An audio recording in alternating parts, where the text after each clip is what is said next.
Bonjour à vous, chers amis du matin et chers amis de Canal Algérie. Eh bien, j'espère que vous allez passer un bon moment en notre compagnie. En ce mercredi 14 février 2024, eh bien, il fera aujourd'hui entre 22 et 24 degrés du côté d'Oran et du côté de l'Ouest. Eh bien, comme d'accoutumé, on vous a concocté un bon programme en principe qui va vous intéresser et qui répondra à vos attentes. Eh bien, comme d'habitude. Donc, on commence par la santé. Et cette fois-ci, on s'est intéressé à la santé de l'acuité visuelle et on va parler sur la prise en charge du glaucome avec Dr Jihan Cherif en compagnie de son invité. Eh bien, vous allez le découvrir avec nous et croyez-moi que c'est une pépite. Bien sûr, aujourd'hui, nous allons parler alors d'une activité physique qui est très bien pour la santé parce qu'on s'oxygène déjà le corps, les poumons. Alors, avec une bonne marche pour le cœur et essayer d'éviter la lourdeur des jambes, eh bien, c'est rando sac à dos. Eh bien, on va faire de la randonnée aujourd'hui avec nos invités. On parlera aussi de tourisme, puisque le salon du tourisme et des voyages, alors ça se passera la semaine prochaine. Eh bien, on aura avec nous Monsieur Nourdine Daoudi, l'organisateur du salon, qui viendra nous parler de cet événement. Et bien sûr, dernière ligne droite, l'artisanat. Alors aujourd'hui, on s'est intéressé à tout ce qui est healthy, le gâteau healthy, les pizzas healthy. Eh bien, vous allez les découvrir avec nous, avec notre invité. C'est la dernière ligne droite, donc vous serez avec nous et en notre compagnie jusqu'à 9h30. Et bien sûr, comme d'accoutumé, on commence par une très belle chanson en solidarité avec le peuple palestinien et on se retrouve. C'est ce que nous allons poser comme question à notre invité et c'est toujours un plaisir de la recevoir, quoique ça fait quand même un bon moment où on ne vous a pas vu, Dr Jihan Cherif. Alors vous êtes médecin et spécialiste en ophtalmo. Exactement. Bonjour. Bonjour. Ça va? Ça va. Vous allez bien? Ça va, je vous remercie. Ben, ça fait un bail. Hein. Oui, ça fait un bail. Et puis c'est des circonstances. Et puis il y a eu le Covid donc il y a eu cet arrêt. Et puis bon, je suis heureuse d'être parmi vous aujourd'hui. Ah ben nous aussi, nous sommes très heureux. Surtout qu'aujourd'hui, vous nous avez ramené une pépite. D'ailleurs, et c'est un invité de marque pour nous et on est très content de le recevoir sur le plateau de Bonjour d'Algérie. Eh bien, c'est Bilal Benchir. Alors lui, il est docteur en sciences physiques et qui a soutenu en braille. Bonjour. Bonjour Imen, merci pour l'invitation. Merci à vous de l'avoir accepté. C'est un honneur pour nous de vous recevoir sur le plateau de Bonjour d'Algérie de la station régionale d'Oran. Merci. Marhaba bik. Eh bien, comme je l'ai annoncé, on va parler du glaucome. Alors déjà, quand on parle de glaucome, qu'est-ce que le glaucome? En fait, le glaucome est une pathologie chronique. Et ce qui est dangereux, elle est silencieuse, elle est sournoise. C'est-à-dire que le glaucome, on ne le voit pas venir, on ne le voit pas évoluer et on le diagnostique malheureusement à un stade tardif. Jusqu'à ce qu'il s'installe. Il s'installe et puis il y a un déficit important du champ visuel irrécupérable. C'est-à-dire que des fois, on reçoit des malades qui ont une acuité visuelle et un champ visuel réduit à un champ tubulaire, c'est-à-dire à un anneau de serrure. Et ça, c'est fréquent et là, on ne peut plus rien faire. C'est ce qu'on appelle une atrophie optique, c'est une mort cellulaire des fibres optique. Donc en fait, je vais donner une petite définition. Oui. Le nerf optique, c'est quoi? On a tous deux nerfs optiques, droit et gauche. Le nerf optique, c'est un câble de connexion entre la rétine, donc l'œil, et le cerveau. En fait, la rétine perçoit des images que le cerveau doit interpréter. Donc c'est le câble de connexion, pour être plus simple. Ce câble est formé de fibres optiques. C'est comme les fibres de la connexion. Et ces fibres, dans le glaucome, quand il y a une augmentation de pression intraoculaire et on ne se rend pas compte, il y aura une mort de ces fibres optiques. Donc, il y aura un déficit en fibres optiques. Notre capital est réduit. Et quand le capital est réduit, la connexion n'arrive pas bien au cerveau.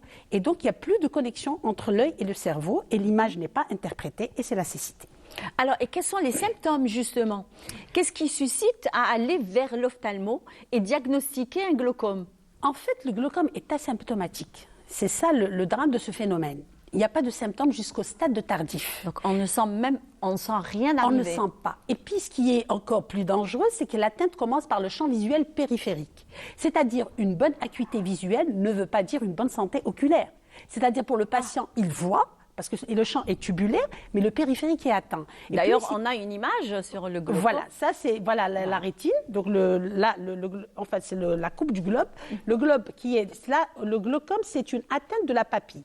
La papille, ce qui est en rang, c'est la tête du nerf optique. Et l'ophtalmologiste diagnostique le glaucome à partir de cet examen de la papille et de l'excavation papillaire. Quand elle s'élargit, ça veut dire que les fibres sont en train de diminuer en nombre et donc en allant vers l'atrophie optique. Très bien, donc c'est une maladie carrément sournoise apparemment, donc on ne sent rien. Sauf dans le glaucome aigu. Le glaucome aigu, là c'est une entité à part, c'est une crise d'hypertonie qui est aiguë, avec une douleur, une rougeur, là ça relève de l'urgence. Mais là on le découvre déjà, mais il y a les dégâts qui ont été faits et là il y a des traitements rapides et urgents. Et comment elle est cette rougeur ? Parce qu'on est toutes, pratiquement tous passés par une rougeur. C'est une rougeur douloureuse. Dans le glaucome aigu, c'est une rougeur très douloureuse. C'est-à-dire même ça peut aller à des céphalées intenses. Le malade ne peut plus rien faire, handicapante. Donc c'est ça, c'est cette entité qui est exceptionnelle, à part dans le glaucome, mais elle est rare. Là, vraiment, c'est des personnes, c'est dans un autre contexte. Alors, à votre avis, vous, en tant qu'ophtalmo, alors quelles en sont les causes ? Les causes, en fait, il y a les prédispositions au glaucome. Donc déjà, il y a l'hérédité. Donc l'hérédité, les familles à glaucome. Donc ça, quand il y a l'hérédité, quand il y a la myopie, donc aussi c'est un terrain favorisant. Il y a des facteurs, c'est ce qu'on appelle des facteurs de risque locaux. Il y a des facteurs de risque généraux de risque. Donc, quand il y a les maladies chroniques, l'hypertension, le diabète, donc tout ça c'est des facteurs de risque. Mais en fait, la cause, on ne la connaît pas jusqu'à ce jour. Eh oui. Une des causes, un des facteurs qu'on suspecte, c'est l'hypertonie. Mais en fait, le glaucome est une neuropathie optique. Donc, on est tous sujets à un glaucome. Oui, on est tous sujets à un glaucome. Et là, le meilleur moyen de prévention, c'est le dépistage. C'est-à-dire que la personne, elle doit faire un examen ophtalmologique, surtout à partir de 40 ans, obligatoire pour prise de tension oculaire et examen de l'excavation papillaire. Le problème, c'est que nous, on n'a pas cette culture justement d'aller vers un ophtalmo et faire un examen comme ça de... Ben oui, c'est comme le check-up à partir de 40 ans. Exactement. Il faut passer chez l'ophtalmologiste et prendre son tonus oculaire et faire examiner sa papille et son nerf optique. Au moins une fois par an. C'est-à-dire la première fois, et c'est à l'ophtalmologiste de décider le cycle des consultations en retrouvant les facteurs de risque. Donc ceux qui ont des facteurs de risque, ils auront une année au moins, et ceux qui n'ont pas de facteurs de risque, un peu plus, c'est-à-dire sous un contrôle régulier chez l'ophtalmologiste. Et on en a besoin de toutes les façons maintenant, avec les expositions aux écrans, avec tous les facteurs qui nous entourent. Ah oui. L'ophtalmologiste, il devient indispensable dans la vie de la personne. Ah oui, ça c'est vrai, avec la lumière bleue, etc. Voilà. Donc, et comme on ne fait pas attention, justement, on ne se rend pas compte. Oui. Et quand on se rend compte, ça y est, c'est trop tard. Pour le glaucome, c'est la première cause de cécité irréversible. Je précise, irréversible. Parce que la cataracte est une cause de cécité, mais réversible. On opère et on implante. Oui. Mais par contre, le glaucome, c'est irréversible. Et surtout, c'est le champ visuel qui est atteint. Voilà. Alors, quels sont les examens afin de diagnostiquer le glaucome ? Alors, le premier examen, c'est l'examen clinique, la consultation. Donc là, on prend l'acuité visuelle, on examine surtout la papille, qui est la tête du nerf optique. Et à partir de l'examen de la papille, on commence à voir des signes. Donc, prémonitoire d'un début de glaucome. On investigue, il y a le champ visuel, donc qui est très important, un examen. Donc d'abord, la prise de tension oculaire.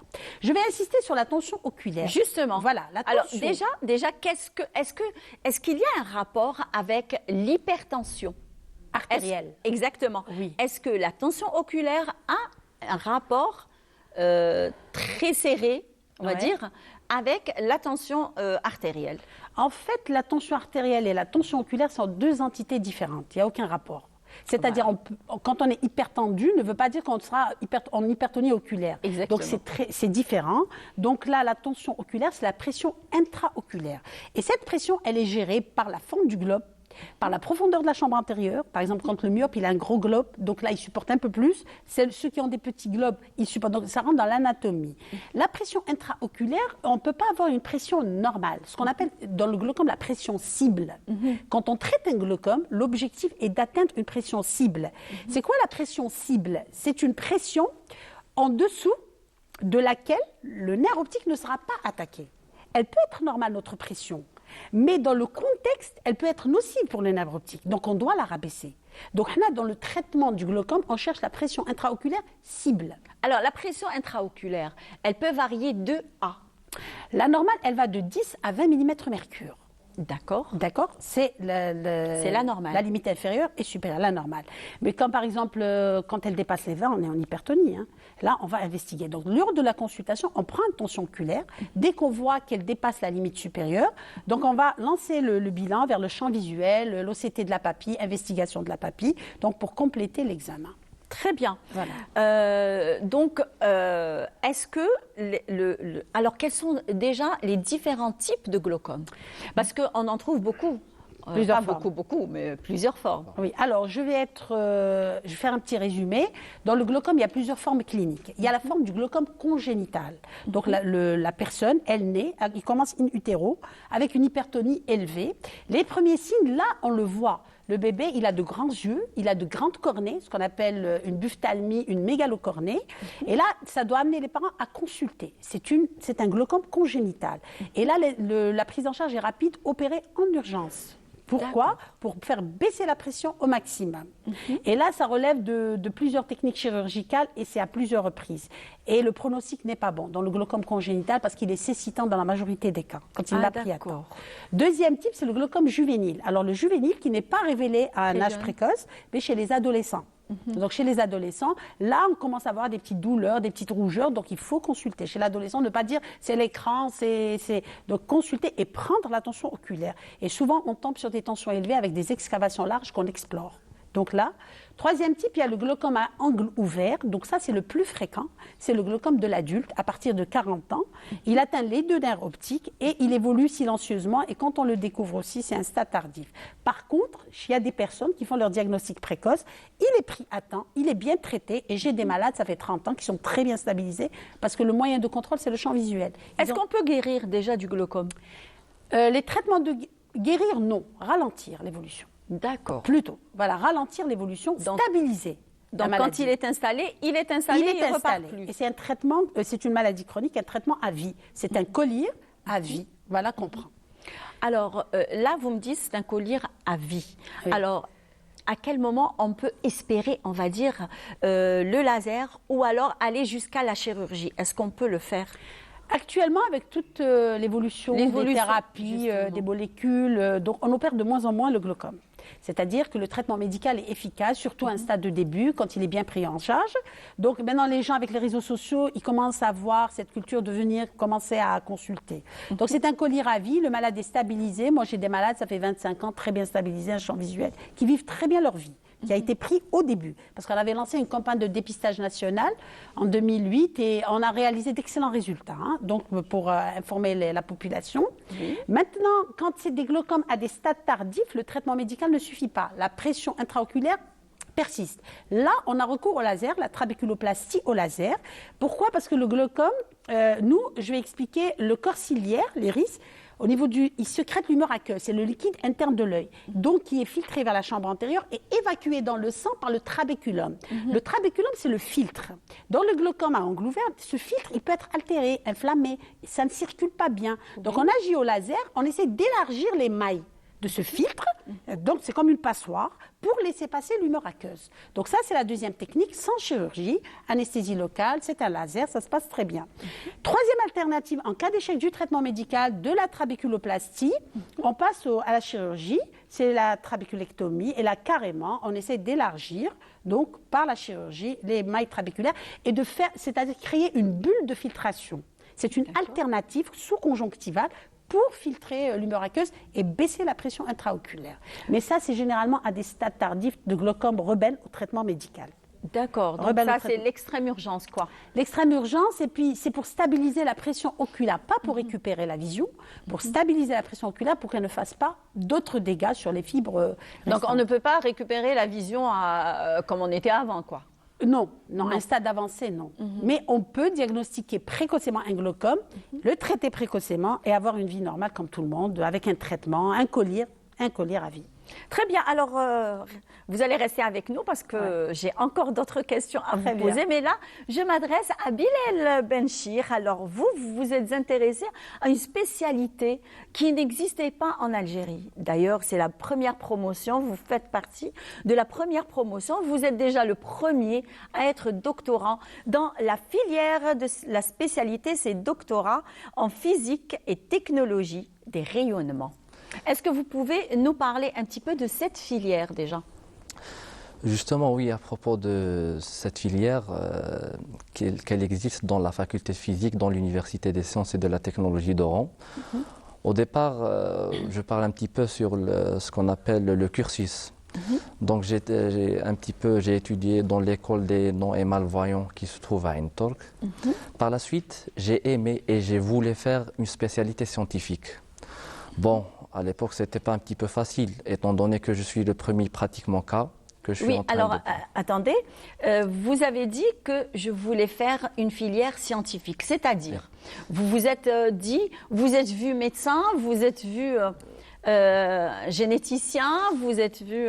Vu beaucoup plus physicien, parce que j'ai aimé beaucoup la spécialité physique dès le départ. Donc, je suis un petit peu... Donc, j'ai aimé beaucoup la spécialité.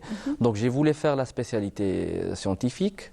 À l'époque, on peut dire que, vu que j'ai aimé la spécialité, j'ai fait tout pour arriver.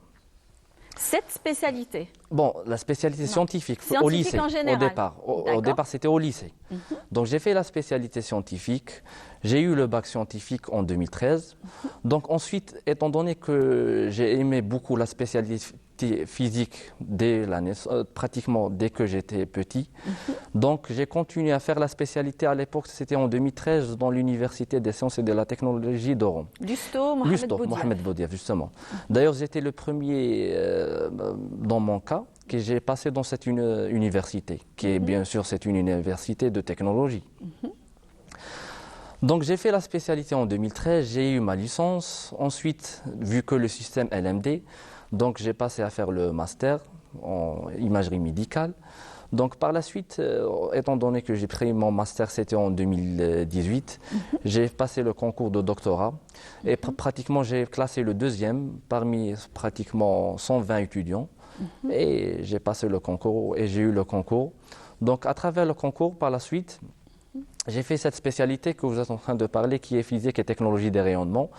Et d'ailleurs, j'ai fait la spécialité dans le laboratoire d'analyse et d'application de rayonnement. J'ai travaillé pratiquement 5 ans dans cette spécialité et récemment, j'ai soutenu le doctorat. Très bien, Belbaraka Ali, félicitations. D'ailleurs, on est fiers d'avoir avec nous des pépites telles que vous, parce que, et surtout quand ils s'intéressent à des filières très nouvelles, méconnues, on va dire. Donc, il se lance à l'aventure, il ne sait même pas comment il va gérer justement son cursus universitaire. Et là, il se retrouve docteur. Et en principe, vous ne m'aviez pas dit que vous étiez enseignant aussi. Justement, j'ai, à travers le cursus doctoral, donc j'ai travaillé en parallèle enseignant en vacation à la faculté de médecine d'Oran pour un module qui s'intitule le module de biophysique dans le département de médecine dentaire.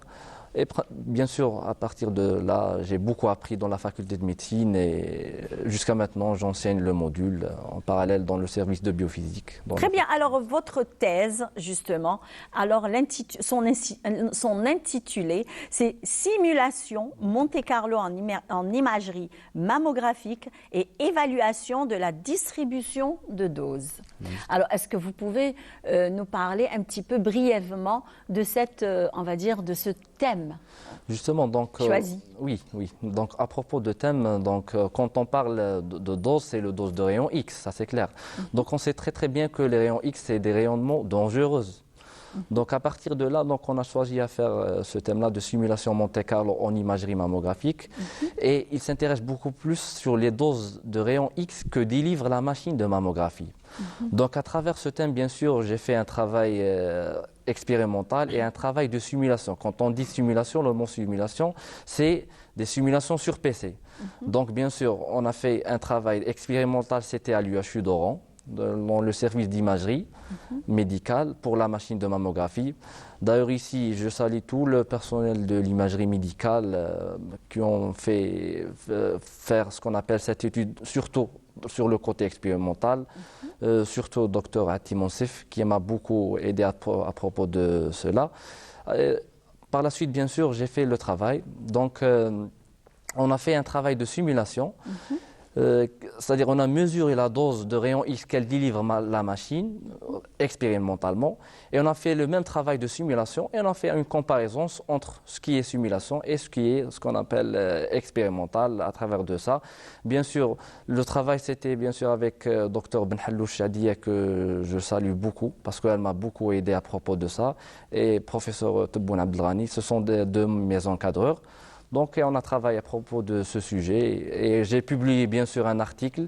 C'était un article que j'ai publié international, classe A, dans une revue internationale, revue américaine. C'était en 2022, exactement c'était en avril 2022. Et à travers l'article, bien sûr, par la suite, j'ai fait le manuscrit de thèse et je soutenu le 23 janvier passé. Eh ben, il faut dire que vraiment, vous avez tenu, on va dire, avec beaucoup de courage afin de faire toutes ces études et de faire des recherches dans votre domaine. Et tout cela, c'était en braille ? Justement, donc pour moi, le braille, j'ai commencé c'est-à-dire à étudier en braille à partir de l'école, c'est ça, dans l'école à Young Turk. Et j'ai continué même au lycée, au braille et même dans l'université. Bon, j'ai travaillé en braille et avec bien sûr ce qu'on appelle l'avancement technologique. Aussi, il y a ce qu'on appelle le braille, les PC parlants, portables parlants. Ça, c'est pratiquement, c'est accessible. Donc, c'est pour ça. Donc, j'ai travaillé en braille, oui. Donc, à travers de là, même la rédaction, moi, je rédige en braille, bien sûr avec un PC parlant et tout. C'est un dispositif de travail, bien sûr. Très bien, surtout avec la technologie actuellement. Justement, donc, on n'a plus de problème, on va dire. Même le braille, de toutes les façons, il viendra le jour où il va disparaître, puisque maintenant, on écrit même avec la voix. Donc, ça va. Donc, quand même, la technologie. Oui, il y a les moyens, bien sûr. Donc, est-ce que vous êtes combien, justement? Vous étiez combien cette année-là? C'était en 2022, 23, c'est ça? 2023. L'année de soutenance? Oui. Oui, c'était en 23 janvier 2023, dans l'Université des sciences et de la technologie. 24 plutôt. Cette année, oui. Ah d'accord, c'est récent. Oui. C'est très C'était récent. en 2024, oui. Et vous étiez combien d'étudiants pour soutenir un doctorat? Bon, on a pratiquement pour le doctorat, pratiquement chaque année, ils font un concours. Et à partir de ce concours-là, il prend trois candidats gagnants et il donne un sujet de recherche. Et à travers de ça, le sujet de recherche, ça dépend. Ça peut durer 4 ans, 5 ans, c'est en fonction d'avancement, surtout en fonction de publication d'articles sur une revue internationale. Si vous allez publier sur une revue internationale, vous avez le droit de faire un dossier de soutenance et faire le manuscrit de thèse et soutenir. Eh bien, l'Algérie est fière de vous. Hein. Merci. Et on est très content de partager avec vous le plateau de Bonjour d'Algérie, mais surtout de la station régionale d'Oran.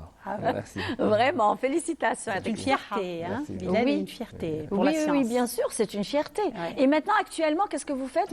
Vous êtes sur un projet? Donc, au départ, lorsque j'ai passé le concours de doctorat, lors de mon étude, il y avait ce qu'on appelle un projet. D'ailleurs, en principe, vous connaissez Madame Imen, c'est le projet de Inside, de l'USTO.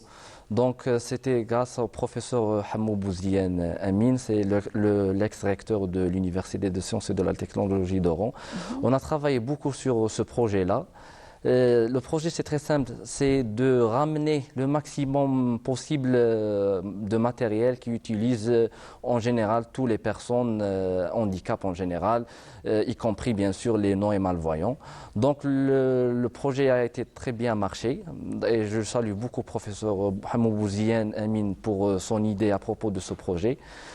Bon, par la suite, étant donné que moi j'ai soutenu mon travail, c'était, comme je vous ai dit, le 23 janvier passé 2024.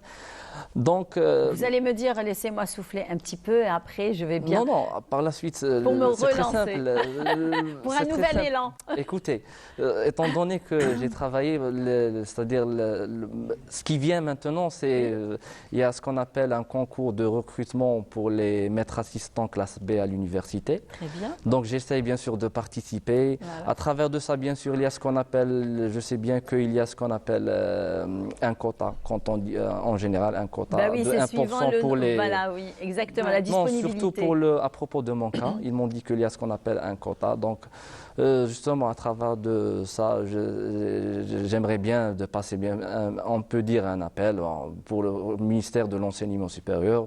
Et même en général, je sais très très bien que même le président actuel, Abdelmajid Tebboune, Oui. il aime beaucoup beaucoup la science. D'ailleurs, Effectivement, oui. il a donné beaucoup d'avancement pour la science. C'est effectivement, Justement. oui. Oui. Donc, oui. j'essaie bien sûr de lancer un appel à propos bien sûr de mon cas. J'essaie de participer à propos de son concours et pour continuer bien sûr la recherche scientifique et l'enseignement à l'université pour bien sûr un poste permanent directement. Inch'Allah ya Rabbi. Donc, juste une toute dernière question pour vous libérer. Alors, est-ce qu'on peut, on va dire, prévenir le glaucome? Prévenir, oui, par le dépistage précoce. Donc, Tout simplement. Tout simplement, prévenir le Voilà, glaucome oui. par le dépistage précoce. Donc, Oui. si tout va bien, donc à partir de 40 ans, passer chez l'ophtalmologiste, faire une consultation. Et à partir de là, il va rechercher des symptômes qui sont prémonitoires d'une possibilité d'un glaucome dans l'avenir et il surveillera le patient.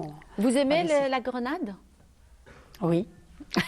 C'est un Vous très avez bon- marqué un temps d'arrêt. Vous vous êtes dit, mais quel est le rapport entre le glaucome et la grenade? Oui, c'est ce qui me... Exactement. Voilà, Donc, vous aimez la grenade, monsieur Bilal? Oui. Oui. Oui, c'est trop bon. C'est un très bon fruit Oui. pour la santé. Exactement, et c'est très bon pour la santé Les d'ailleurs. fruits rouges. Hein, donc, Exactement, voilà. les fruits rouges, Les fruits tout, rouges. tout comme la fraise. Exactement. Exactement. Alors, je vous invite à suivre avec nous les bienfaits de la grenade. On se retrouve juste après.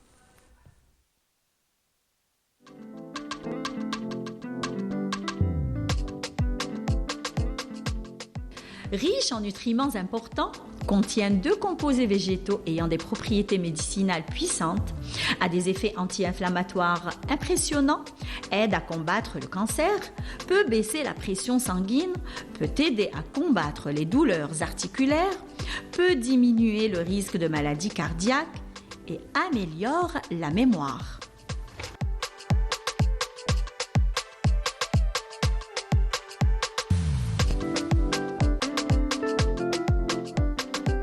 La grenade, ou comme on l'appelle, le fruit du paradis. Le Coran évoque par 3 fois la grenade. Elle représente les bonnes choses créées par Dieu. Elle décrit les fruits terrestres, mais également paradisiaques.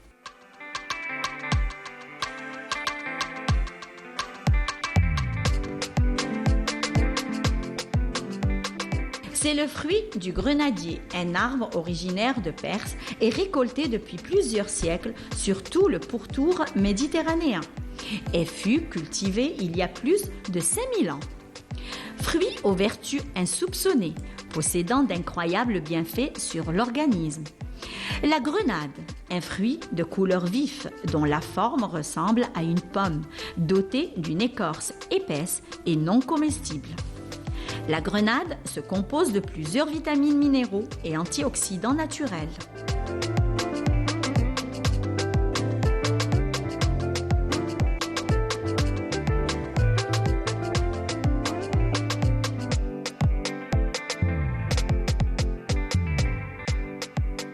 La grenade possède aussi des vertus anti-cholestérol et prévient des maladies cardiovasculaires. Prévient également le cancer. Renforce les os et les articulations. La grenade est excellente pour la mémoire et l'effet du jus de grenade sur le cerveau est incontournable. La grenade prévient l'apparition de la cataracte, prévient et répare les problèmes de peau.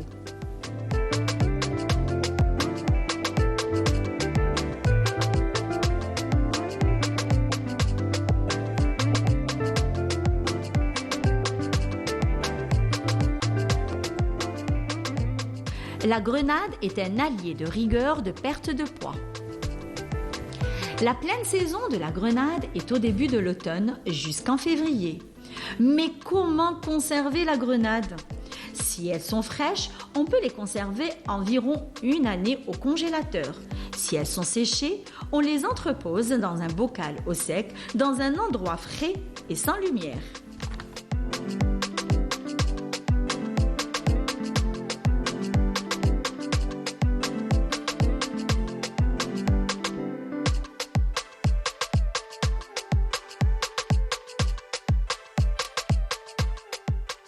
Comment cuisiner et déguster la grenade?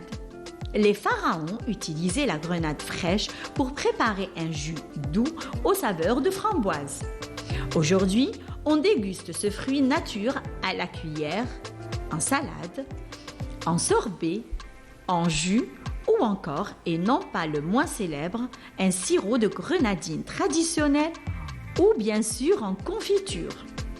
On trouve aussi ce fruit doux sous forme de poudre en assaisonnement de salade, de sauce, marinade de viande, riz, gâteau ou encore accompagné de bons légumes.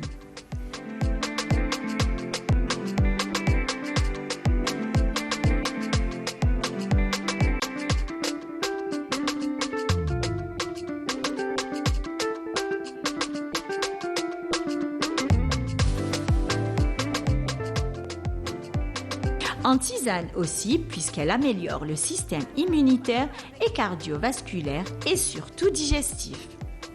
La grenade, la boisson détox par excellence. Effectivement, et ben voilà, j'ai mis ma casquette de randonnée, voilà, puisqu'on va parler de randonnée. Alors, rando, sac à dos, eh ben, ils sont là, présents avec nous. Et bien sûr, honneur aux dames. Eh bien, Ferida Boukourt, bonjour. Bonjour. Ça va? Ça va. Vous allez Très bien? Merci. Ouais. Alhamdulillah, marhaba bik. Merci d'avoir accepté notre invitation. Merci. Et bien sûr, nous avons aussi notre adorable dame. Alors, c'est Madame Saliha Houeri. Bonjour. Bonjour. Ça va? Ça va bien, oui. Bien? Si. Vous n'êtes pas stressée? C'est votre première télé? Oui, c'est la première Avec les fois deux? que je me présente. Ah d'accord, c'est pas stressant quand même.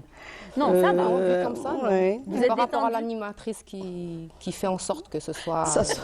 Voilà. Vous met à l'aise. Elle parle Voilà. beaucoup, non, l'animatrice? Non, très bien, très bien. Ça va? Ah, j'ai Betra.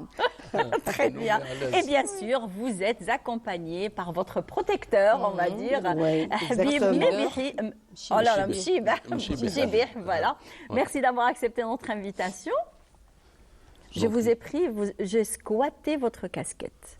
Elle vous va bien, très C'est bien vrai? même. Donc je la garde. Et vous êtes la bienvenue parmi nous, dans la randonnée. Je vais faire de la randonnée. Hein. Vous êtes Parce la que là, bienvenue. la randonnée, on s'oxygène déjà tout le corps, oui. les poumons, on se donne une autre petite santé, on va dire. C'est le meilleur médicament, je peux dire. Uh-huh. C'est le meilleur médicament qui peut exister actuellement. Alors, Parce que parlez-moi un petit peu justement de votre idée justement de faire des randonnées. Depuis combien de temps déjà? Une quinzaine d'années qu'on est ensemble. Hein. Ouais. Quand même. Oui, si c'est pas plus. Ah, c'est bien. Depuis qu'on a le groupe, notre groupe, c'est-à-dire propre à nous, c'est une quinzaine d'années. Mais on a fait bien avant. C'est-à-dire qu'on était un peu éparpillés. Oui. Mais un jour, on s'est regroupés. Par hasard. Le hasard a voulu faire les choses. C'est une randonnée ici. Pas une randonnée, on est monté à Santa Cruz. Santa Cruz, ouais. Et là, on Santa s'est Cruz, rencontrés. Ah, Ouais. Parce qu'à un moment donné, il faisait le 1er mai une 1er procession. mai, ouais. ah oui, Vers, oui, oui, vers- de la vers- place, vers- du 1er novembre jusqu'à... Voilà. Ouais. C'est là où on s'est rencontrés. Et puis, on a fait un échange de téléphone. Et puis, D'ailleurs, c'est un sentier qui est magnifique, oui, fait, oui, tout à fait. oui. gorgé d'histoire, de Et monuments. depuis ce jour, tous les samedis, on sort. Qu'il neige, qu'il vente, Qu'il vente, qu'il pleut. Qu'il Non. ouais. On D'ailleurs, ne tient regarde pas même pas compte la de On ne météo. tient pas compte de la météo. Là. Voilà. Ah, prend Oui, compte. ouais. Et vous passez toute la journée ou alors ça Toute vous la arrive journée. de, Toute la de- journée. Toute la de- journée, de toute la passer la nuit? Non, Oui, ça vous arrive? enfin, la nuit, quand on part Ailleurs. au sud, Oui. chaque Ailleurs. année on fait le sud, on part, on fait cette nuit bivouac. Bivouac. D'accord. Alors, en dehors d'Oran, Oui. en dehors on va dire, des circuits Oui, classique, par exemple. Classique Enfin, il n'y a pas de de classique pour nous. c'est Oui, des circuits. exactement, parce que Non. Oran, quand même, comme on la surnomme, chers amis du matin qui nous suivent, qui viennent juste de nous rejoindre sur Bonjour d'Algérie de la station régionale d'Oran. Donc, je rappelle qu'on est aujourd'hui le 14 février 2024, mercredi, et il fait très beau aujourd'hui. Il y a un grand soleil, par contre. Donc, Oran, on va dire, à plusieurs circuits touristiques. Et comme on la surnomme la ville au sans visage, donc ces circuits, ils sont vraiment très différents. Très à différents. chaque fois, on découvre Oran sous un autre œil. C'est vrai, c'est vrai. Alors, parlez-nous un petit peu de tout cela. Déjà, vous êtes combien de personnes? Le groupe, il est constitué au moins de 32 personnes, mais c'est voilà. jamais 32 ensemble. Ça dépend, chaque samedi. Chaque samedi, des fois, une quinzaine, une douzaine de ouais. personnes. Mais les plus régulières et les plus sérieuses pour la randonnée, c'est bien les femmes. Des fois, je me retrouve seul avec 10 femmes, 12, 9. Ah ben, c'est bien ça, Oui, bien sûr. c'est bien. Oui. Vous menez bien le troupeau. hein. Oui, pour ça, il n'y a pas de problème. Pour ça, il est bien, très bien. Alors, pour faire une bonne randonnée, il faut bien une tenue de randonnée. Oui, tout à oui. fait. Alors, d'ailleurs, vous êtes... Voilà, des bonnes chaussures comme celle-là, Oui, un pantalon comme celui-là par exemple, Oui. une veste, une gourde pour l'eau, c'est indispensable, et le bâton aussi. Parce qu'on ne fait pas des sentiers Très faciles. classiques, on fait des sentiers un Accidentés, peu escarpés. souvent. Voilà. Et la casquette. Et la casquette, oui, qui est indispensable. Je peux la reprendre, ma casquette? Ouais. hack. Merci. Voilà, tenez. Alors, mesdames, votre histoire avec la randonnée. Ben moi, ça a commencé. Bon, on avait commencé, comme l'a souligné Habib. Mais moi, en plus, j'avais suivi la formation de guide du patrimoine avec l'association Bel Horizon. Et là, on avait commencé à faire des randonnées vers Capo Rousseau, surtout Santa Cruz. Oui. Et c'est au cours d'une procession, hein, du 1er mai, il y avait un monde fou. Et c'est là qu'on s'était retrouvés avec Habib, Saleha Slimane. et Slimane, le doyen Notre doyen, du groupe. il est en France actuellement, mais c'est Voilà. vraiment, il a une force et Une une volonté. volonté. Oui, Et là, moi, ça me tenait à cœur. Je me suis dit, il faut que je trouve des personnes avec qui on puisse sillonner comme ça Oran et les environs et tout ça. Et puis bon, on s'était rencontrés, on avait discuté. Et à on la a suite trouvé de qu'on ça, avait des affinités. voilà. À la suite de et ça, on depuis s'est ce dit, jour, bon, on va se lancer. Et il y avait aussi, il ne faut pas oublier aussi Barchi. Barchi, Rudy, oui, Rudy, on avait Barchi. il y C'est avait pas Rudy pareil. Ah Barchi oui, avec oui, nous. oui, on Voilà. connaît d'ailleurs. Ouais, ouais. Il est connu dans les Oui, randonnées. oui. Rudy, On avait oui. fait 2 ou 3 randonnées avec lui. Voilà, Voilà. c'est Saleha Je qui... suis là, voilà. Eh ben voilà. Est-ce que vous pouvez nous commenter cette vidéo? C'était où déjà? C'était à El-Kef, du El-Kef, côté de voilà. Beni C'est Souss. Ah Denis oui, Ouais. c'est une région qui est magnifique. Magnifique. Ouais, Oui, ouais. Magnifique. On découvre, Et hein, voilà on découvre, notre parce qu'on a doyen, fait... il a Voilà. 80 ans. Voilà. C'est Laïbel, celui qui est en Slimane, France, voilà. Slimane. Il n'est Laïbel, pas excellent. en Et question santé. il a fait deux Il a ou une trois... petite Mais santé. voilà, mais là, il a été il sort de d'un deux ou trois courage. interventions Ouais. en France. Hein. Ouais. Ben Il est en voilà. convalescence. Et en Voilà. plus, il Il est venu en danse. convalescence. C'est bien, c'est bien. En le voyant, il nous donne du courage Ah à oui, continuer oui, à il se nous donne- randonner. Effectivement, Quand on oui, voit d'ailleurs, quelqu'un quand qui a je 80 ans, il marche aussi. Alors, Effectivement, ouais. quand on le voit comme ça, on se dit pourquoi pas nous, hein. Ouais. Bien sûr. Alors, vous Pourquoi pas voyez, s'y mettre, justement. S'y mettre. Donc, alors, qu'est-ce que vous avez remarqué dans cette région? Qu'est-ce qui vous a vraiment attiré dans cette région de l'Kef?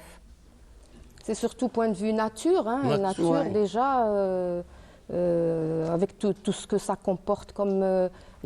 Il y a pas mal de plantes médicinales et c'est beau, c'est beau. C'est un village qui a été Abandonné durant abandonné la à décennie la suite noire, oui. voilà, Mais il est voilà. intact, hein. Les gens ils viennent la journée, ils repartent. Oui. Ils ont un problème majeur pour eux, c'est l'électricité.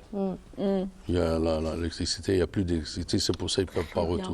Voilà. Ben, c'est Nous, tout à fait nous, normal, on fait un puisqu'ils petit- ont déserté, on va dire, Oui, ils ont déserté. la région, c'est tout à fait normal.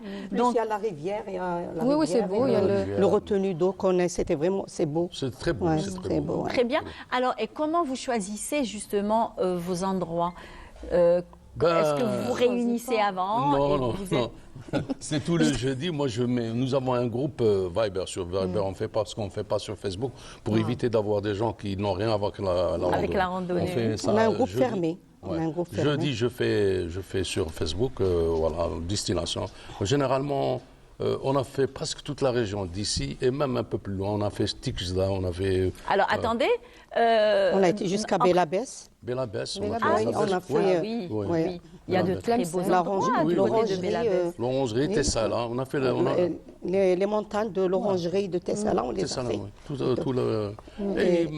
et de là jusqu'à Temouchent, on a fait tout le... Pratiquement tous les monts. oui. Alors, est-ce qu'on peut voir les images où il y a la neige, s'il vous plaît, du côté de Tikjda, pour qu'on puisse avoir un petit, Ouais. Oh, une petite intervention de nos invités? On s'est amusés comme des enfants. La Ouais. ronde de Tikjda, c'était vraiment Ah bon? agréable. Ah oui. Vous avez pu faire le bonhomme de neige? Oui, Oui, oui, oui. Ah oui, on l'a fait, oui. Ah, ah. oui. Alors, est-ce qu'on peut les avoir? Alors, D'accord. Tikjda, Oui. pour revenir un petit peu, on l'avait faite juste après notre voyage dans le sud. Dans le sud. Alors, ouais. c'est C'est le changement. le changement sud, la neige. D'accord. Le climat, Alors, il y a une photo. Voilà. Ah, Allah yahmoum. ça c'est Slimane. Ça, C'est c'est Slimane, Slimane. ouais. Voilà. C'est pas Bouchar Koul Rahma.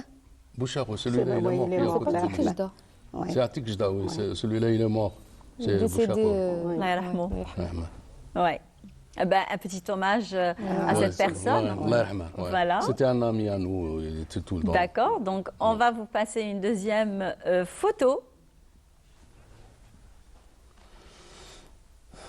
Ouais, il y a déjà 3 personnes qui nous ont quittés. Voilà. Voilà, lui aussi. Omar, non Omar, oui, oui. il nous a quittés. ouais. Celui-là aussi, il est Celui mort. de... Pendant le Covid. Ouais, il a été emporté par le Covid.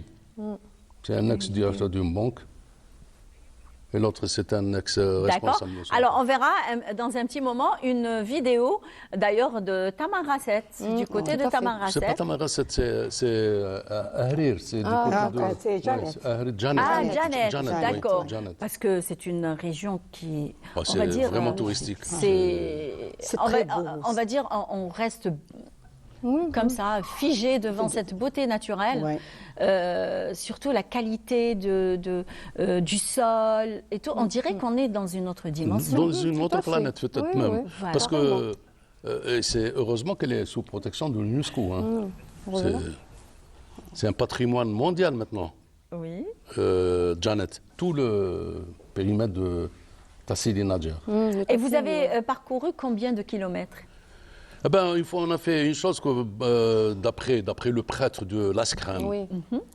que depuis 30 ans, personne n'a fait, c'était les Européens seulement qui faisaient ce circuit. On a fait Tamanrasset, l'Askram à pied, Non. 80 km. Sérieux? Oui. Oui. Oui. Eh ben, en principe, vous le faites plus rapidement que d'aller en... Oui, nous avons des amis qui nous ont rejoints en 4x4. Ils étaient morts, crevés. Ils nous ont Voilà. dit, nous, On on l'a était fait beaucoup plus en en 5 forme. jours. qu'eux. On l'a fait Ah, en 5 jours. en 5 En 5 jours, oui. Ah, donc vous avez passé La la nuit, nuit oui, en bivouac. carrément en oui. bivouac. Très Mais bien. en tout, on a fait une boucle de 130 km. Oui, en tout. 120. On a fait 120 km. Aller-retour.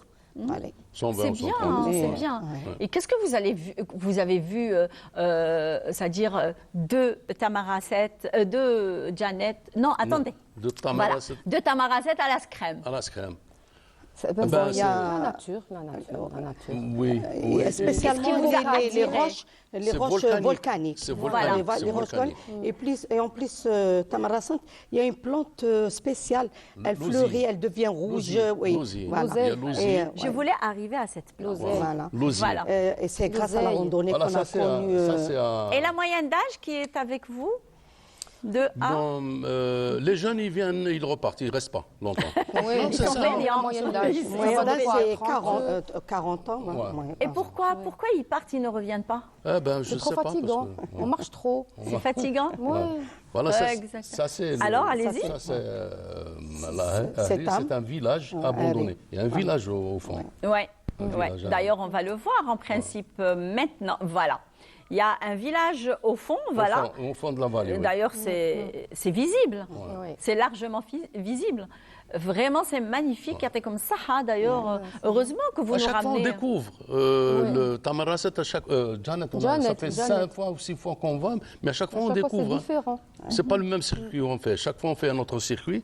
Et depuis, chaque fois, on découvre. Jeannette, on a été 5 fois et à chaque fois, on est dans une région à part. Dans On une a autre fait région. Tadrar Rouge, on a Tadrar, fait ouais. Sefar. Sefar, la ville On a oubliée fait aussi. la piste oubliée, elle était magnifique. Et on a fait une chose aussi, la piste oubliée. La piste oubliée. La piste oubliée, Que c'est le- un circuit qui était emprunté il y a longtemps. Oui. C'est l'esclavage, j'ai ramené les esclaves. C'est C'est le chemin des Ça a esclaves. été un livre, ils ont écrit un livre sur la Et, piste oubliée. De quoi Frison c'est Roche, Frison il a Roche. écrit un Voilà. Frison Roche, il a écrit un livre sur Tiens. la piste oubliée. La piste Donc, oubliée. on a un pays carrément de fous, quoi. Ah, bah, c'est- Magnifique, on a un mais tout le monde, magnifique pays. mais tout le monde s'accorde à dire Alors, que l'Algérie, c'est un pays vraiment touristique. Magnifique et touristique, d'ailleurs. C'est de- grâce Il y a à la beaucoup de choses à rando qu'on a découvrir en connu. Algérie. Effectivement. Alors, je vais vous poser la question. Vous avez fait pratiquement beaucoup de régions en Algérie. Oui. Alors, quelle est la région qui vous a vraiment marqué? Et vous étiez combien déjà? Chaque région a sa beauté, a sa beauté. C'est Ça- particulier. Oui, oui. Mais on peut dire que le Sud, il est Moi, c'est le fascinant. Sud, hein. Fascinant. Il n'y a que le Sud qui est Exceptionnel. fascinant, vraiment fascinant. Ouais. Oui. Ouais. Vous avez fait Ihrir? Oui, oui. oui. Ça, c'est Ahrir. Alors, c'est comment? Eris, c'est un petit village. C'est un petit Oui, village là, au milieu avec- d'une au milieu vallée. d'une, Une vallée il y a une- verdoyante, oui. il y a de l'eau, il y a une de l'eau. rivière. Oui, il y a une grande rivière. Et même, ils ont pris un bain Oui, au mois de novembre. oui. Voilà. Parce Les qu'il ne femmes, fait pas très froid. toujours les femmes qui ont pris un bain, pas les Ben hommes. voilà, c'est les femmes qui sont. De toutes les façons, la femme algérienne, elle a On est toujours- majoritaire. Elle s'est toujours démarquée, hein, finalement. Ouais. Très courageuse. Hein. On ne recule devant rien, en fait. Non, Heureusement, c'est vrai, d'ailleurs. c'est vrai, c'est vrai. Oui, c'est vrai. Hein. La question qu'ils nous posent tout le temps, les gens, Oui, vous n'avez pas peur? Oui. exactement, voilà. Oui, oui, à Tout le chaque monde fois, nous ouais, pose la ouais. question, vous n'avez pas peur? Vous sortez, on sort la nuit, le jour, on laisse les voitures, mais on n'a jamais eu de problème. Les gens, ils ont une idée fixe que rien ne va en Algérie. Et ça, c'est Alors malheureux. là, non.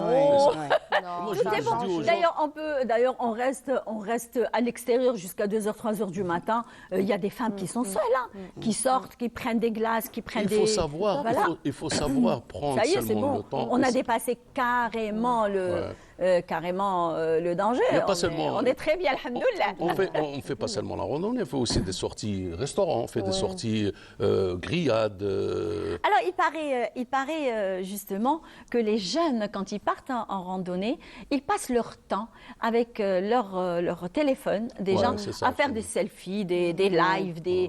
Alors, vous, que pensez-vous de cette jeune génération qui, Non, c'est- entre guillemets, soi-disant, font des randonnées, alors que c'est... Mais c'est des non, randonneurs ça n'a rien à occasionnels. voir. Voilà. Ils font, c'est seulement.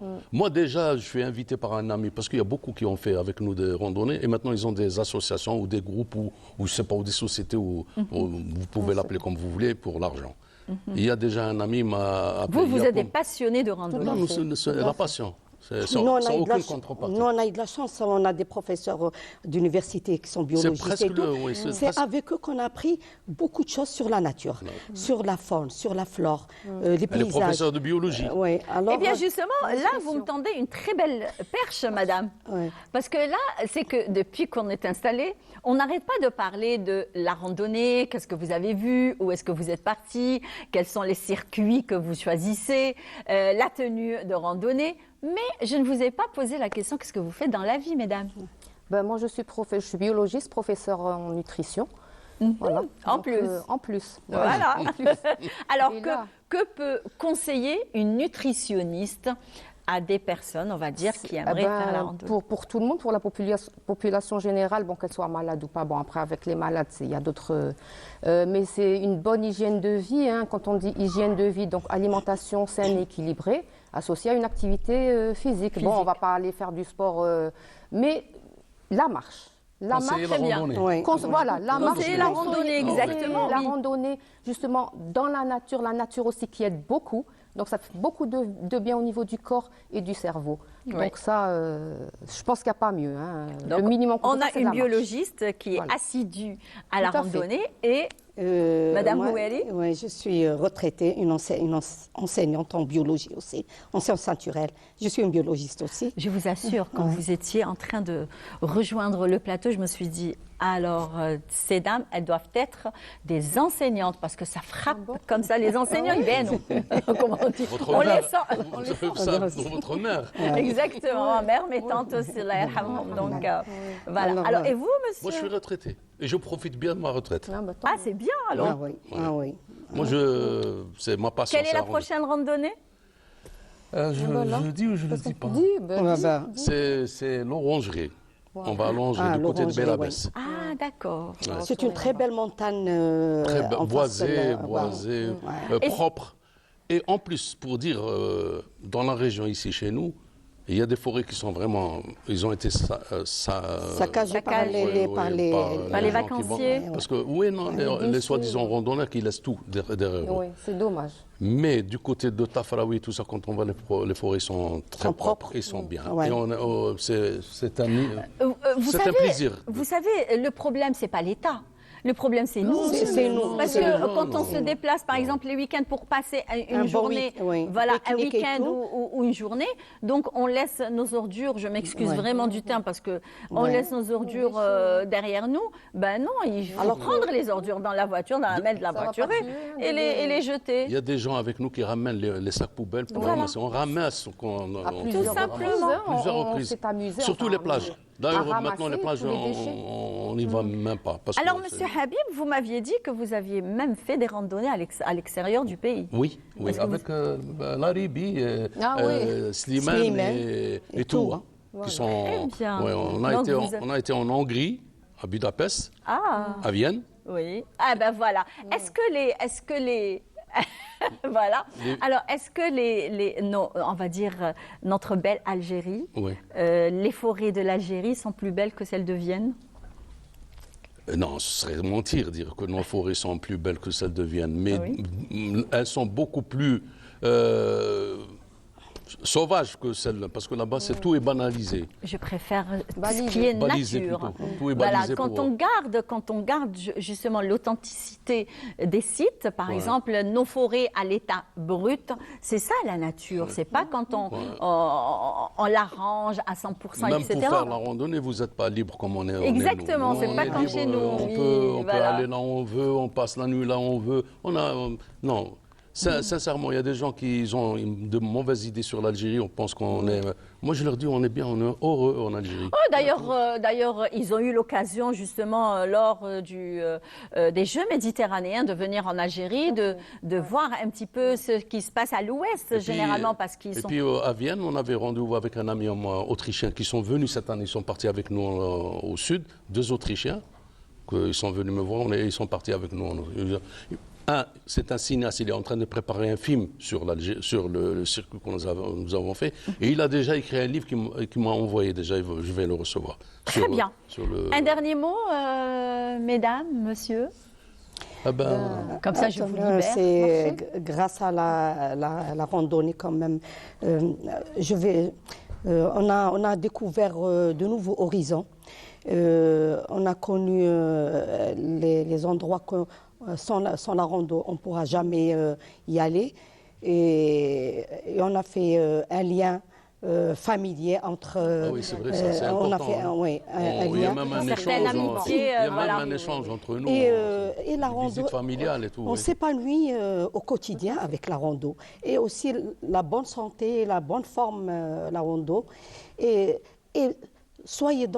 être dans la nature, c'est déjà bénéfique. Effectivement. Ouais, et je conseille, je dis à tout le monde, il faut marcher. Il faut Surtout marcher. aux jeunes. Ouais, aux Ah jeunes. oui, Il faut il ne marcher, faut là. pas être sédentaire. Ouais, Parce que là, maintenant, tout le monde a des véhicules, etc. Donc, on préfère, il vaut mieux marcher, Ouais. pas faire du sport, parce que pour des personnes qui ne sont pas sportifs, donc, C'est pour ça que c'est comme si... je l'ai dit tout à l'heure, le minimum, c'est la marche. Effectivement. La marche, mais il faut être régulier. Hein. C'est dans la régularité qu'on ressent les bienfaits de la marche. De la marche. Donc Très bien. marcher, c'est bon pour Alors, la vous santé. avez le bonjour de Nasrallah et de Ah oui. Hichem. Ah oui, il m'a dit qu'ils très sont. bien. Voilà. Oui, ils sont super. Oui, c'est des il copains. m'a envoyé Ils un ont message, je lui randonné dis avec qu'il nous. Ils ont a. randonné avec nous. Oui, ouais. Hicham, il a commencé avec nous, Nassaro Ouais, aussi. Nassaro Ça, aussi. et Ils ont fait. Nasrallah, il vous a dit que c'est bon, je vais beaucoup mieux, mon D'accord. pied va beaucoup mieux, Il m'a ça dit y qu'il est, est il en s'est route, rétabli. on va même. marcher. Oui, Il oui, m'a- oui. il m'a dit qu'il est en route pour le Bayed. Effectivement, effectivement. Ben non, aujourd'hui, il n'a pas encore pris le départ, il est à la régie. D'ailleurs, on salue toute l'équipe qui travaille avec nous Il aujourd'hui, y tous avait les techniciens qui sont à la régie de la station régionale d'Oran. Donc, merci beaucoup, Il y a aussi mesdames. un autre ami à eux, c'est Ashraf Tellou, qui était avec nous aussi. Il est absent maintenant. Je ne sais pas pour qu'est-ce qu'il devient. Ah ben voilà, je sais pas. Moi non Aucune plus. idée. Donc, Wow. et là, on va faire un petit crochet vers, on va dire, on va explorer un petit peu l'histoire, on va dire une partie de l'histoire de la wilaya du Tiaret. On se retrouve juste après avec le prochain plateau.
ما يسمى بالجبال.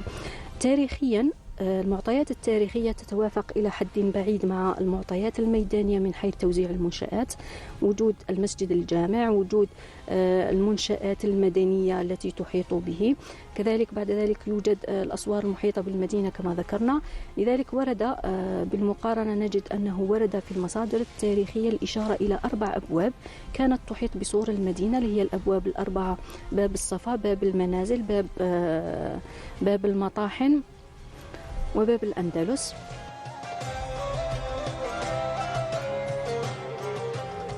Les vestiges de pierre et de lettres attestent de civilisations brillantes et en pures, s'empêcher d'identifier Tiaret aux Rostémides pour ce qu'a laissé comme trace indélébile ce royaume.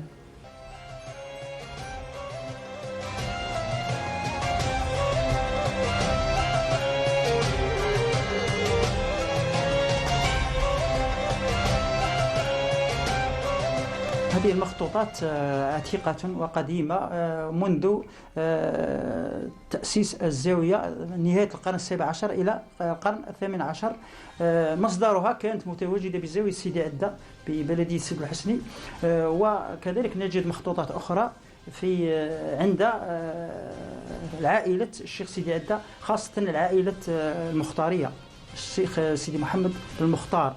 هذا جزء من المخطوطات أخذناه هنا إلى مقر الديوان المحلي للسياحة ببلدية سيد الحسني ولاية تيرت، يحتوي على رسائل وبعض المخطوطات، منها ما هو منسوخ ومنها ما هو مكتوب في اليد، تخصص في القرآن الكريم والعقيدة، ورسائل سواء كانت تدور بين الشيخ وهو المؤسس الروحي للزاوية، تسمى زاوية سيدي عدة، تسمى الشيخ سيدي عدة السند الطريقة الشاذلية. الرسائل كانت إما بين الشيخ والأعلام، خاصة أعلام منطقة الغرب الجزائري، أذكر مستغانم وأذكر منطقة غريس ومنطقة البطحاء شلف إلى غاية منطقة مدية. كذلك هو منطقة أخرى كذلك احتوت على أعلام هي منطقة الألوان شريس. الرسائل هذه منها ما هو في العقيدة والقرآن الكريم وفي الميراث.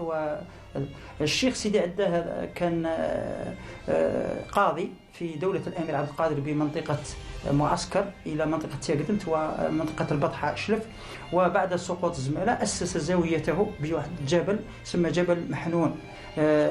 بعد التأسيس جعل زاويته مقرا للعلم ولطلبة حفظ القرآن الكريم.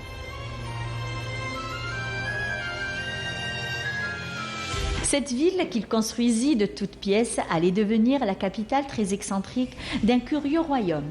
Un royaume d'avertissement théocratique de toutes ces civilisations et cultures, bien que dévastatrices. Il reste actuellement des vestiges qui certifient l'histoire de Tiaret, faisant de cette ville un site archéologique et touristique de premier ordre. Merci à Nabi Noui qui nous a ramené ces belles images et ce beau sujet. Merci et continuez à nous ramener des bons sujets sur le patrimoine et sur l'histoire de nos villes d'ailleurs. Très bien, alors on va parler justement de deux événements. Alors un qui s'est tenu hier le 13, alors c'est le voyage dans le temps. Alors, c'était le salon des antiquités, nostalgie du passé. C'est ça. Absolument. Monsieur Guennoun, bonjour. Bonjour. Ça va? Très bien. Vous allez bien? Très bien. C'est Hamid Guennoun, justement. Alors, vous êtes président touristique de la Génération de l'Avenir. Très bien. Avec la coordination de citoyenneté durable d'Oran. Très bien. Ah bah oui. Très bien. Alors, accompagné, alors on a mixé un petit peu les associations aujourd'hui. Et bien sûr, nous allons parler d'un événement qui est en train de se préparer. Alors, c'est un grand événement. C'est devenu carrément une tradition à Oran. C'est la 14e édition du Salon international de tourisme, des voyages et des transports. C'est bien sûr l'organisateur de ce salon, c'est Monsieur Nordine Daoudi. Bonjour. Bonjour Imen et merci pour l'invitation. Merci à vous de l'avoir accepté. Merci. D'ailleurs, et bien sûr, le troisième invité, c'est toujours dans le cadre du salon des antiquités qui s'est passé hier le 13 à Oran. Alors c'est Monsieur Mokhtar Dettar, président de l'association ATAM. Bonjour Imen. Bonjour, ça va? Ça va très bien. Vous allez bien? Alhamdulillah. Alhamdulillah. Alors parlez-nous un petit peu, Monsieur Guennoun, de ce salon des antiquités. Donc hier, c'était le 13 février, c'est la journée internationale de la radio. Et à l'occasion, avec M. Mokhtar et la coordination citoyenne durable et ATAM, on essaie de tirer un peu les souvenirs d'Oran, le tiroir d'Oran, qui est plein de choses. Donc, au niveau de la station de la radio, il y avait une exposition concernant les antiquités d'Oran. Donc, on a fait appel à presque tous les Oranais qui ont des matériaux anciens, qui veulent valoriser nos valeurs, nos coutumes oranaises. Donc, l'appel a été entendu presque par tout le monde, ceux qui nous ont entendus à travers les réseaux sociaux. Donc c'était très charmant. Il y avait la participation de combien d'associations hier? En principe, il y avait 6 associations, le côté culturel, le côté artisanal. Et même, on a fait un mélange entre les associations artistiques et ceux qui sont en train de promouvoir les sites historiques d'Oran. Donc il y avait même des guides sans qu'on ait à travers la ville d'Oran. Ils nous ont beaucoup aidés et devaient expliquer les belles choses du temps passé dans les années 70, les années 80, même jusqu'à les années 50, je pense. Et on a amené un échantillon de quelques matériaux. Justement, on est en train de voir ici. De toute façon, dans un petit moment, on y reviendra. Exactement. Alors, je m'adresse à vous, Mortar de Tal. Vous êtes président de l'association ATAM. Alors, parlez-nous un petit peu de cette association. بونجور بون صباح الخير صباح الخير وهران صباح الخير الجزائر صباح الخير كاع الحضور اللي راهم هنايا لو ستاف ثاني Ben oui, parce que derrière les caméras, Je chers le amis parfait, téléspectateurs, ouais. qu'il y a vraiment du monde. Hein. صباح الخير كاع عليكم. Oui. Concernant je me présente, c'est Dabbat Mokhtar, le président de l'association ATAM, c'est Association touristique أجيال المستقبل. البارح على مستوى الإذاعة كان كاين ان ايفينمون كونسيرنون لي زار وهاد المقتنيات هادو كما نقولوا حنا في لاسوسياسيون سي حنا باش تلايموا سي كلفنا وقت. البارح كانت لا جورني ان سونتيام تاع لانيفرسير تاع البث الإذاعي ان سونتيام. Concernant Alors justement, vous êtes président de l'association ATAM. En plus, c'est que vous êtes antiquaire. Alors, où partez-vous, on va dire, afin de trouver ces articles et ces objets qui sont très rares? Surtout actuellement, on est en 2024. Comme association, ça a disparu. Par exemple, des réveils pareils, ils ont carrément disparu. Il y en a ceux qui les jettent, ceux qui... Alors vous les avez trouvés et en marche. Parce que là, il est 9h05, voilà. On le fait marcher. Des fois, كاين الناس يجيبوا لنا هاد الصوالح هادو حنا درنا ابل ما من هاد من لو بلاطو هذا ميرسي ايمان نديروا ان ابل على الناس اللي يبغوا يستحفظوا على صوالحهم. كاين الناس اللي مستحفظين عليهم وحاطينهم في الدار تلقاهم جدد ناف. دروك هاد الصوالح هادو عاودت ولات العادات القديمه تاع بكري هذوك باللي ما راهمش يبيعوهم. دروك راهم يستحفظوا عليهم راهم ينقوهم راهم على خاطر هاد لي زابيل اللي راهم نديروهم لي اسوسياسيون. حنا هاد الصوالح هادو شنو نديروا لهم؟ حنا دي فوا كاين ناس يجيبوهم لنا لاسوسياسيون وحنا ريستوروهم. كاين دي سبيسياليست يريستوروهم ويخدموهم ويعاودوا يردوهم للناس. دي فوا افيك ان بري سيمبوليك ما يشرطوش زعما لو بري ولا Ça varie entre 2 A. Par exemple, le prix de... Alors, cet objet, déjà, c'est quoi? هذا يعيطوا له الكانون. هذا شويه قديم باسكو جاي غريفي وكاين واحد اخرين اللي جايين نوفو عليهم جدد. هذا ديجا انا جبناه هنايا باسكو قديم بزاف. هذا de quelle année approximativement? Approximative les années 40 هكا. 50-40. Quand même. 40 On oui. prépare le souper avec. même كاين دي زوبجي شويه تقالوا كاع بالك عندهم 80 حنا. وهذاك c'est quoi? هذيك la lampe? هذاك لا لامب بتروليير اللي كان قديمه. Les chambres, la maison, c'est de la lumière. هادو كانوا واحد الوقت في وقت سيرتو الناس اللي ما دخلوش الضوء باسكو كاين واحد. Ça fait très longtemps. ميم غير هنا ريسامون كاين ناس في لي زاني 90 ما كانش عندهم الضوء في الديار اللي كانوا عايشين على برا. Et oui, lors de la décennie noire. هذه باش نحكي لكم قصتها. هذه راهي جايه مشلف. كان واحد دي بروش كي شافونا هكا شافوا في لاسوسياسيون نلايموا هذا اللي هذه عندها قصه. صافي دير باللي كاين ناس اللي ريسامون عاد في لي زاني 90 شافوا لومبولا كيما نقولوا حنا. ايوا هذه عندها بالك les années 50 هكا. Très bien. وهذاك c'est quoi? هذاك là où on met les gâteaux, c'est ça? Oui. Comme on dit en oranais d'ailleurs, فوارة, c'est ça?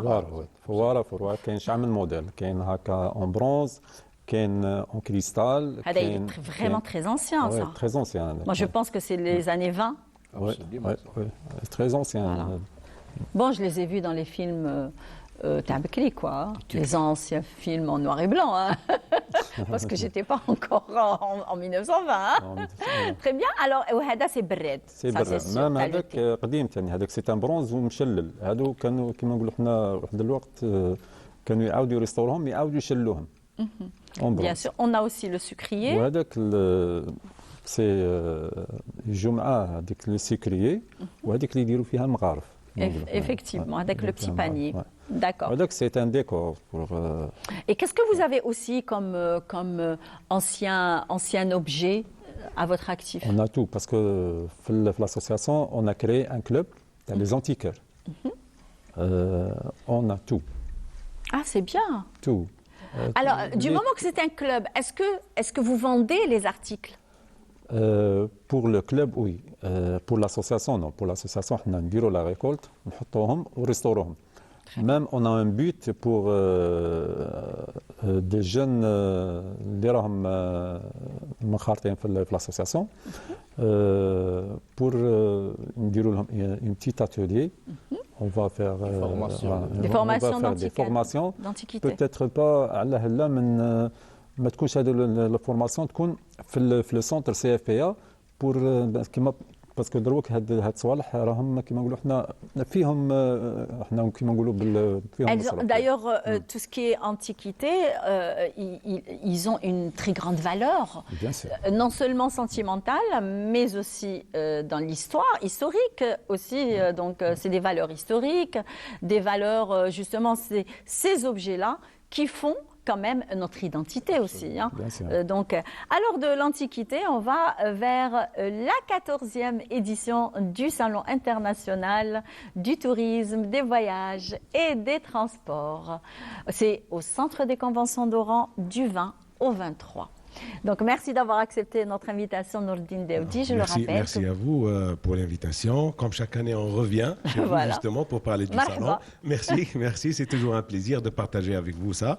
Donc, comme vous l'avez bien précisé, donc c'est la 14e édition du Salon international du tourisme, voyage et transport. Donc, ça va se passer pendant 4 jours. Et matériel hôtelier. Et on va y venir justement. Parce que la nouveauté, si on veut dire entre parenthèses cette année, c'est 2 pavillons. Donc je disais, c'est le Salon international du tourisme, voyage et transport pour sa 14e édition. Ça sera pendant 4 jours, du 20 au 23, au Centre des conventions d'Oran, sous le parrainage de Monsieur le ministre du Tourisme et de l'Artisanat et Monsieur le Wali de la Wilaya d'Oran. Donc ça va être pendant 4 jours. Ça va rassembler tous les acteurs du tourisme, vraiment tous les professionnels du tourisme pendant 4 jours. Et comme vous l'avez bien précisé, c'est devenu une tradition. Tous les professionnels du tourisme se rencontrent à Oran en mois de février, justement, pour créer un espace d'échange, pour essayer de développer le tourisme. Et vous avez gardé la même date. Chaque année, c'est tout le temps, ça varie entre le 19, le 18, le 19 et le 20 février. C'est toujours la 3e semaine du mois de février. Voilà, c'est la 3e semaine du mois de février. Et donc, cette année, on a le retour du pavillon des équipements hôteliers. Donc après le Covid, c'était un petit peu difficile. Et là, les équipements hôteliers reviennent. Comme vous savez que le parc hôtelier oranais de l'Ouest algérien est en train de s'enrichir. Donc pour aller de l'avant, il faut du bon matériel, il faut bien équiper ces hôtels, ces restaurants. Donc il y a un pavillon, plus de 70 exposants dans tout ce qui est équipement et services pour hôtels et restauration. Et concernant le salon du tourisme, c'est-à-dire le pavillon tourisme, on va avoir plus de 180 exposants cette année, Inch'Allah. Ah, quand même. Hein. Oui. Et par rapport à la première édition, combien d'exposants? La première édition qui était en 2008. D'ailleurs, vous étiez présente avec nous. Effectivement, on a fait la couverture. Voilà. Bon, en 2008, je pense qu'on était peut-être à 50 exposants. Effectivement, c'était à l'EMEC. C'était une bonne première. Hein. C'était une bonne première en 2008. C'était bien d'ailleurs, ça a donné C'était à Mdine Jdida, c'était la première du salon Siaha. Donc en 2008, après ce salon, il a fait son chemin. On en est à la 14e. Grandi. Il a grandi. Maintenant, il est devenu adolescent. Non, il a grandi en quantité et en qualité. En qualité, exactement. En qualité aussi, parce que le salon, c'est pas juste le nombre d'exposants, c'est aussi la qualité des exposants. Effectivement. On va avoir de tout, vraiment de tout, tout ce qui concerne bien sûr le tourisme. Hein.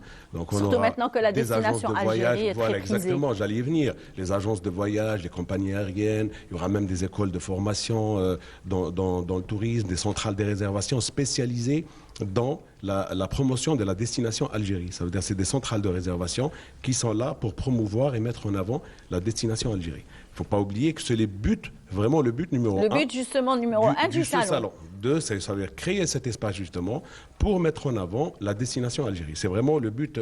D'ailleurs, l'idée du salon, quand on l'a lancé en 2008, c'était ça.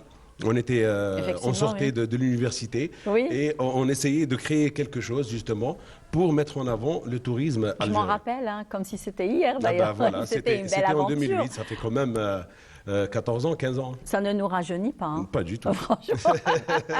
Très bien. Donc rendez-vous pris. Rendez-vous pris, ça va être du 20 au 23, donc le mardi prochain. Donc j'invite tous les professionnels du tourisme, tous les hôteliers, même les restaurateurs, à visiter notre site siyahadz.com et télécharger les badges pour accéder au salon. Très bien. Merci beaucoup, Monsieur Debdi. Merci, Monsieur Guenoun. Et merci aussi, Monsieur. Alors, attendez. Oui, Monsieur Dettar. Voilà. Deux bottes. Ah. Deux bottes. Oh là, je ne sais pas où est-ce que j'ai. Là, je me suis présenté même. De batte. Voilà. Ouais. Merci d'avoir accepté notre invitation et bonne continuation. Merci beaucoup. Messieurs. Eh bien, une chanson en solidarité avec le peuple palestinien. On se retrouve juste après lors de la dernière ligne droite de Bonjour l'Algérie de la station régionale d'Oran.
Donc, ils pensent tout le temps à vous et ils vous disent qu'ils vous aiment beaucoup, beaucoup, beaucoup. Voilà. Alors, bien sûr, dernière ligne droite et dernière invitée de ce Bonjour d'Algérie, c'est Madame Fatema Zahra Betoul Chaben, alors qui est présente avec nous. Alors, vous êtes spécialiste dans la pâtisserie healthy. Oui. Voilà. Bonjour.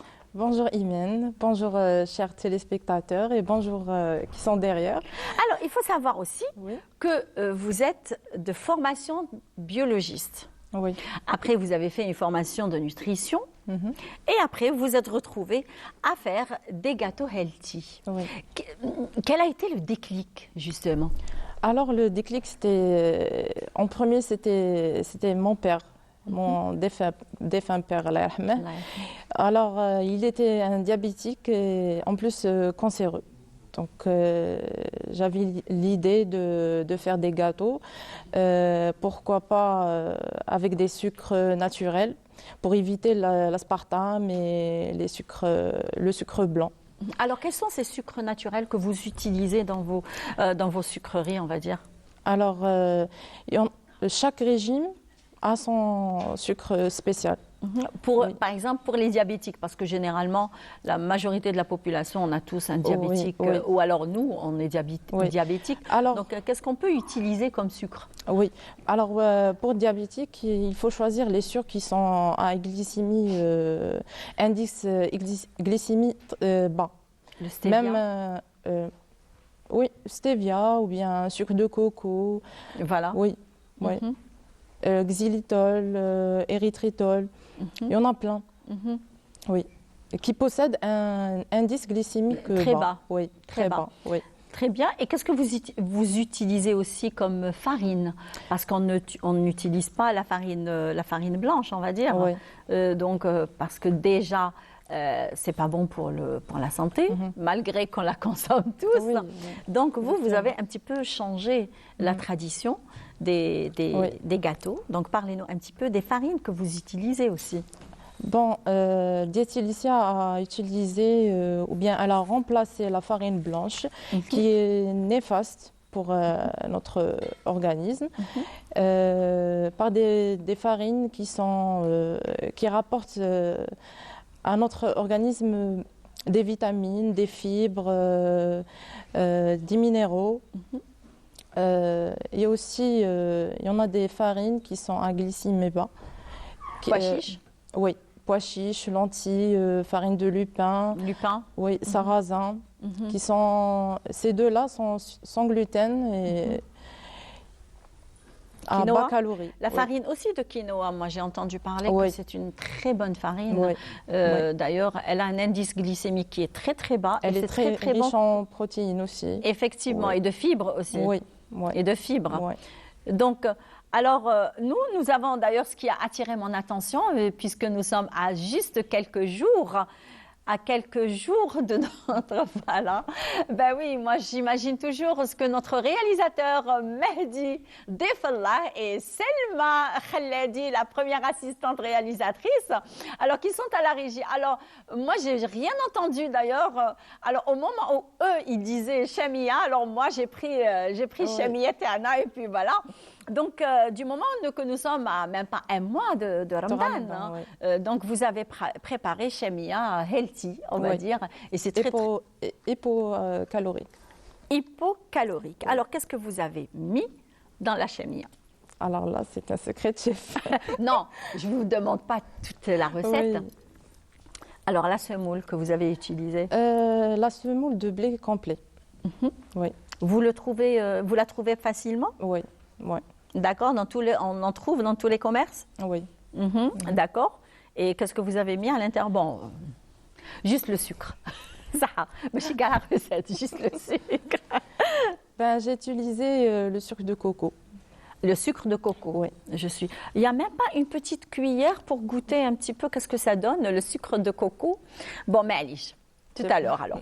Très bien, alors, et là, vous nous avez ramené les différents céréales, c'est ça, ici? Oui, alors le sucre de coco, il est juste... C'est celui-là? Non, le premier, marron. Celui-là, voilà. le marron. Celui-là. Alors, je ne sais pas si on peut zoomer Notre réalisateur Mehdi Defallah, non, ce qu'il y a dans ma main, s'il vous plaît. Voilà. Alors, attendez. Voilà. En principe, c'est ça le sucre de coco. C'est ça.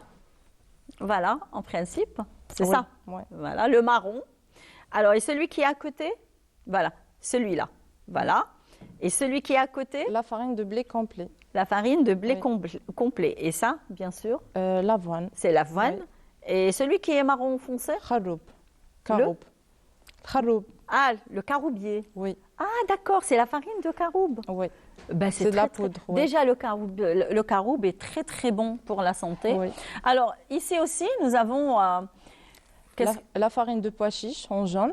En jaune, oui. Oui. Hadith. Alors, chers amis téléspectateurs, la farine de pois chiche, on l'utilise pour le kalentika. Kalentika et pour d'autres gâteaux. D'autres gâteaux, Oui. très bien. Surtout pour les cœliaques. Eh oui. Oui. Oui. C'est une farine sans gluten. Alors, et cette farine aussi? Farine de seigle. Farine de seigle. Voilà. Attendez. Voilà, c'est ça. Voilà. Céréales aussi. Voilà. Ouais. Et ça?